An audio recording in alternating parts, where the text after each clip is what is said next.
Qështu masleti e gjej magimin.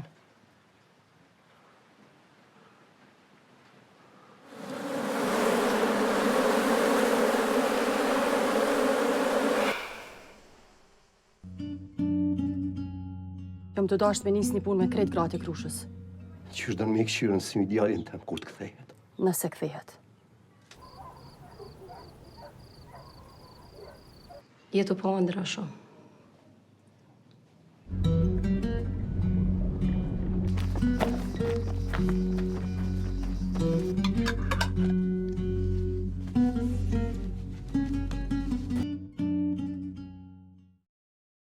Hello, my name is Blerta Basholli. I am from Pristina, Kossovo. I am the writer-director of the film Hive. Welcome. Hello, Blerta Basholli. Thank you to be with us. Tell us a little bit about you. What gave you the envy to make movies? I was born and raised in Pristina in Kossovo, and I was good at math and physics, but for some reason I wanted to direct films. I think part of the impact that had on me was because my father loved photography a lot. He's not an artist, but he always used professional cameras to take beautiful pictures. He painted a lot, and he's a good painter. I'm actually a really bad painter, didn't inherit that from him.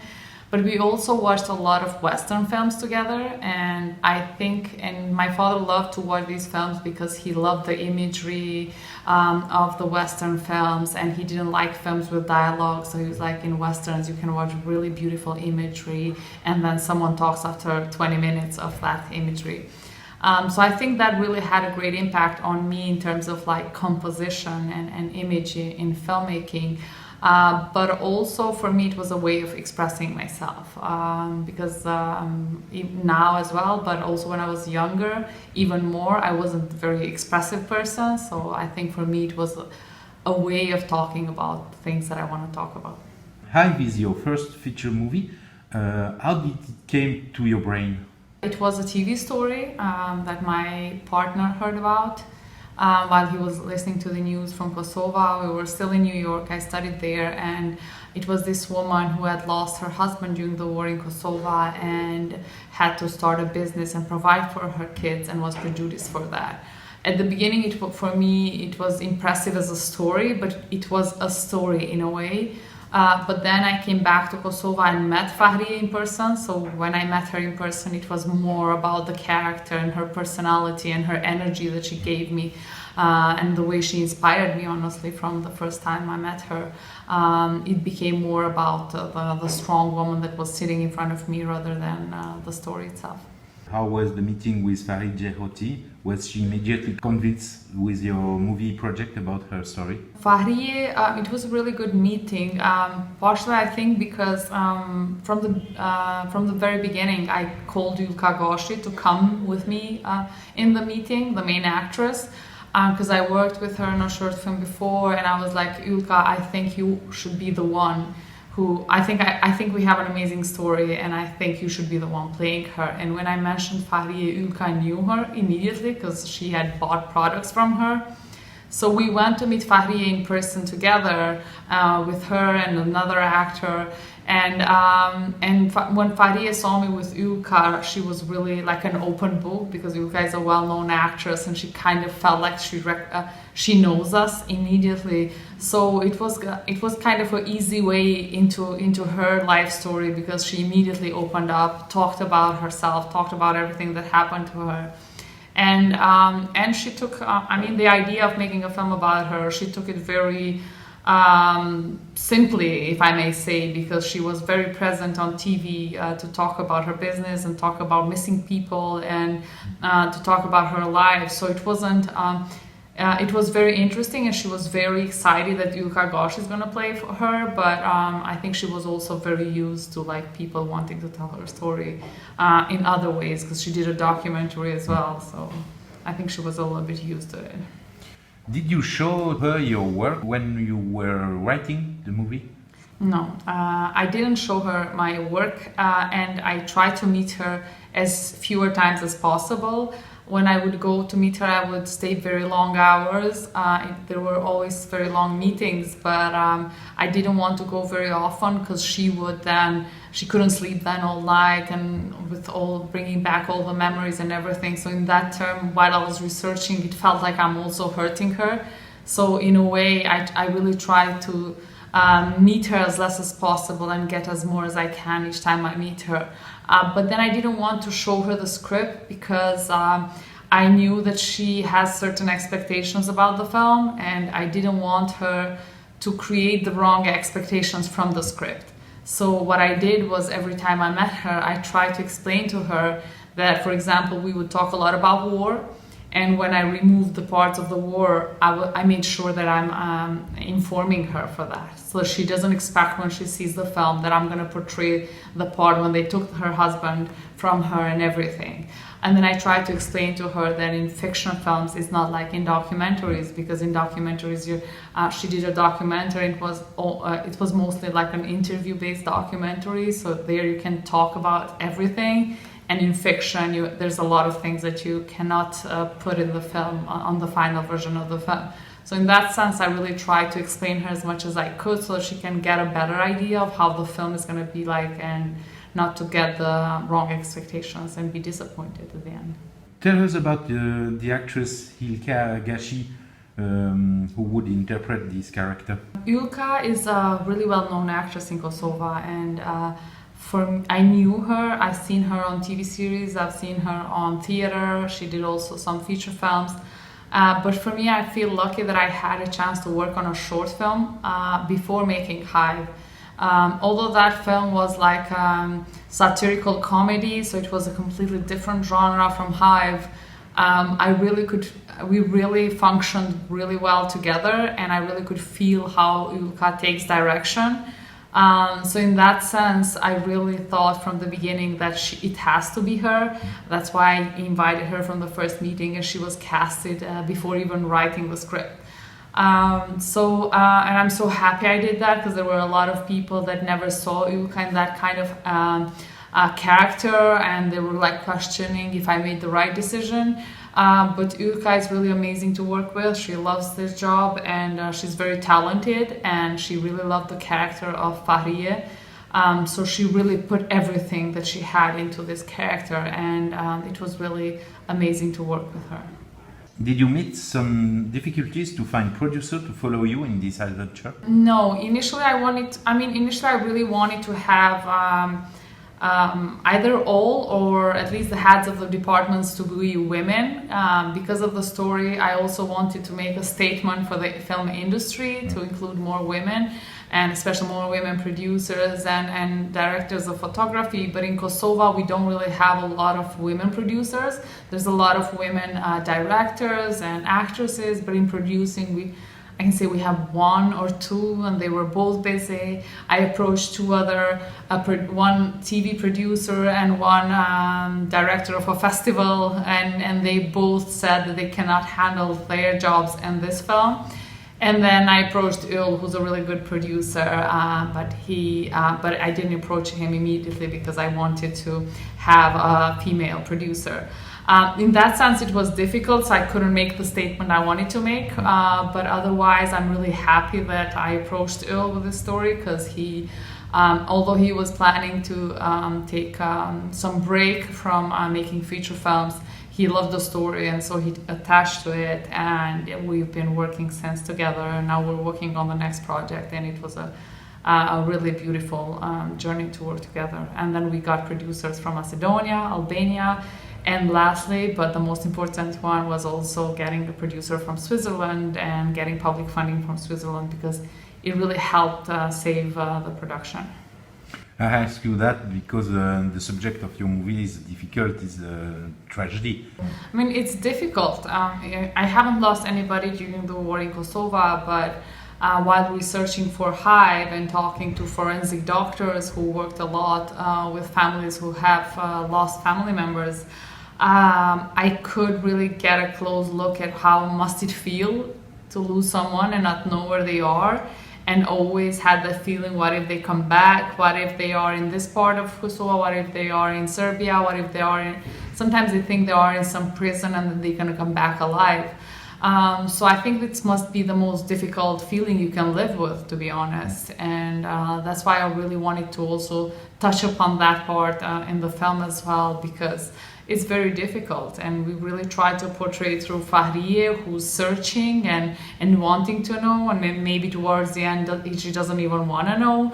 And then the grandfather or the father of the missing person who doesn't even want to know or doesn't even want to accept the fact. And there's so many families that live like that.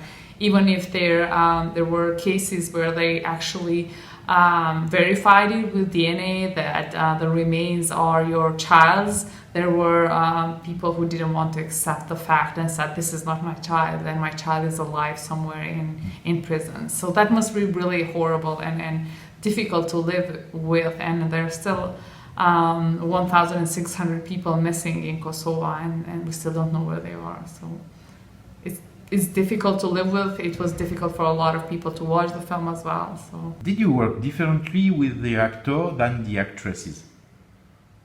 With male or female? No, no, I don't know. I don't know how to make that distinction. Maybe I work differently, but I don't notice myself. No, I didn't. With Haji was the first time with Zgjoi, the actor who played the grandfather. He's really well-known actor as well, but it's my first time to work with him. And for me, it was really, I'm so grateful that I worked with him, because it was also difficult to cast Haji because we don't have a lot of actors of his age. And when I casted Chun, I was like, I hope he is a little bit famous in our country. So I was like, I hope he won't have that attitude of being a little bit more known than I am and older than I am. But he was perfect to work with. And he also reminds me a lot of like how my father dealt with a lot of things that were. He was coming from, my father was as well from the village, and he lived in the town for a very long time, but sometimes he was caught between tradition and us wanting to do other things. He was not as difficult as the man of the village, but sometimes you had to work with him because he wanted to help, but he couldn't understand everything. And in that sense, I really connected to him as if he was my father, and really wanted to explore that. Because I don't think it was easy also for these kind of men who were cut between tradition and also wanting to, let's say in the case of Fahrije, to see her move on and develop herself. But in general, I don't think I work differently with them.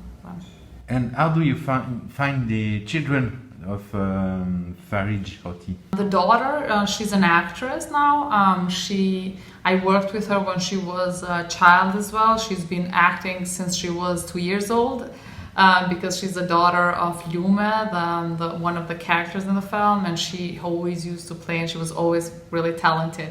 So I liked Kaona always, and always imagined her on that character. And for Mal, I actually was searching for actors of his age, and luckily somebody showed me a film. He's also son of an actor, but he only played in one film.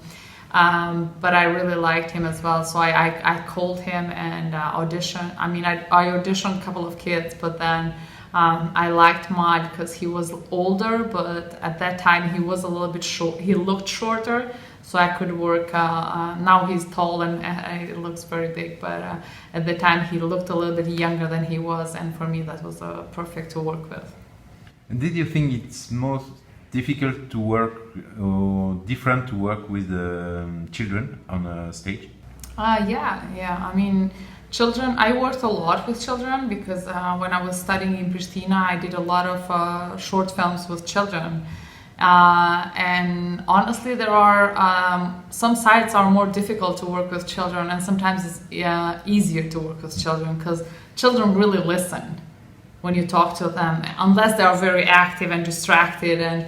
But if they are there and you casted the right child who's gonna listen to you, they really listen and they really absorb everything you're saying. You gotta be a little bit careful what you're saying because they will literally take it the way you say it. But in that sense, I think you just really have to be clear what you're asking from them, and they're gonna do it. and then make the situation as believable as possible in terms of like the setting and everything. I think they just get into it and believe the world they're in and act it sometimes better than professional actors. When you talk about your movie with people after screening, are there questions that come up regularly? Yes. I must say yesterday in Geneva was a really good discussion, and although we sometimes were talking about similar things because it's been a lot of screenings, so I mean it's almost nothing new to talk about this film because we've gone through a lot of things with many audiences. But yesterday it wasn't like a pure question and answer kind of discussion, but it was more of like an in-depth discussion and people reflecting to certain moments. So it felt refreshing, but also interesting to hear how people are reacting to certain moments in film. And then the host was reacting to like the sentences in film, which didn't happen until now. But a lot of times, yes, people make similar questions. What movies do you like when you go to theater? Do you have a favorite that you've seen recently? I like to watch character-driven dramas. There's for some reason I do like films that are based on true stories. It's like a certain satisfaction that I get. But mostly I like social realist dramas. What is the latest film that I like? I'm watching more TV series now. And I watched quite a lot of Oscar films, but I'm not sure which one I liked. But I liked a lot of films, but American Honey is one of the films which is not a new film. It's by Andrea Arnold. But that's a film that I really stuck in my mind, and I only saw it recently. Do you dream to direct a Hollywood feature as Marvel or DC Comics? I don't dream of it. But when people ask me, would you do it? I was like, I don't know. I never thought of it. I don't know if I know how to do Marvel films, and I honestly didn't watch them that much. But sometimes I say maybe I would do it for my kids because then I'll be the fun mom. But other than that, no, I didn't dream of it. And do you have some project that you can tell us about? Yes, I'm working on my next project, which has a working title called Era, and it's again going to be co-produced with Switzerland, and it's based on my teenage years in the 90s in Pristina in Kossovo. Thank you very much, Blerta Basholli. Thank you. Apo menoni që mundet me ecë puna mirë që shtu? Na I varë kena marru ton jetën, që të punë di me kry mas mire. Se më I skallzove, që është qa që I heshëm? Shumë I bre. Kur do të pushoj ma kjo Krejt për din që për gra kirrit, që për punon sheher. Dalsh fare, dalsh! 100 herë të kom thonë, qka do që të bëj shti, e rok krejt familjen.